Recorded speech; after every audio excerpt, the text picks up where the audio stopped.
Тэгээд яаж явж байгаад шүдний эмч болов? Тэгээд яа шүдний эмч мэрэгжлийг сонгох шалтгаан нь юу байсан? Би ч нэг хүүхэд байхдаа айгүй өндөр болохыг л мөрөддөг байсан. Тэгтээ тухайн үед ч одоо миний хүүхэд насанд одоо ханаа том уу, тусах ч юм уу нэг витамин С уусмлаар тарган шир мэргээл тийм юм аптекаас авч уудаг байсан.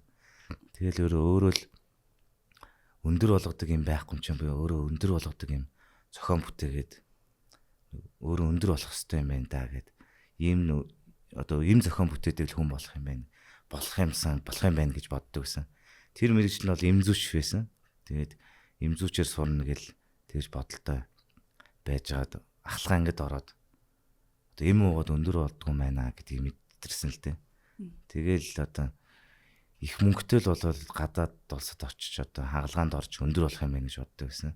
Тэгээд их мөнгөтэй болохын тулд ямар мэрэгжил эзэмших вэ гэж их боддог байсан. Тэгээ нэг өдөр биологийн багш мөнх цулагч маань хичээл орж байгаа тэгжсэн.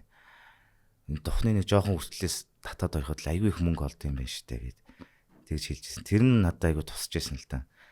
Ямар мэрэгжил юм бэ багшаа гэд асуусан. Тэгсэн нүүр ам судлалын эмч хэл тэгжсэн. Тэгэл тэр өдрөөс хойш л нүүр ам судлалын эмч болох юм байна. Тэгэл өөрийгөө нүүр ам судлалын эмч болно гэж бэлдэж хэлсэн. Тэгэл шүдний эмч болсон. Тэгээд мэрэгжлээ бол одоо яг мөнгөөр хардггүй.